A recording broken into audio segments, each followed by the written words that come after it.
अस्सलाम नाज़रीन, Sindh express news में भली कार। नाज़रीन, खबर शामिल कंदासीं ज़मीर हुसैन चांडियो जी people's party city कुबो Saeed Khan के अगवान मोहम्मद हुसैन खोसो की अगवानी में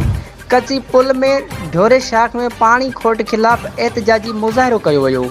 जैमें ढोरे शाख के आबादगारन शहरियन पीपुल्स पार्टी के कारकुनन वडे अंग में शिरकत कई। उन मौके ते पीपुल्स पार्टी यूथ विंग तालको इन्फॉर्मेशन सेक्रेटरी खादिम हुसैन जागरानी, नूर हुसैन चनो, मीर हसन मंसी, निसार अहमद खोसो और बेन चयो त सैफुल्ला केनाल जो एसी अहमद अली जरदारी, इंजीनियर अताउल्ला चिंजड़ी ढोरे शाख जो पानी विकिरो करे रहियो आहे, जंहिं करे लखें एकड़ ज़मीन सुकी रहिया आहिनि। अगवानन पीपुल्स पार्टी चेयरमैन बिलावल भुट्टो जरदारी, वज़ीर आला सिंध आबाशी वज़ीर सोहेल अनवर सियाल तक जे MNA MPA मीर नादिर अली खान मंगज़ी के अपील कंदे चयो त करप्ट आबाशी अमलो सैफुल्ला केनाल जन जी खिलाफ़ कार्रवाई करे ढोरे शाख के पानी ॾई करे बेचैनी ख़त्म कई वञे।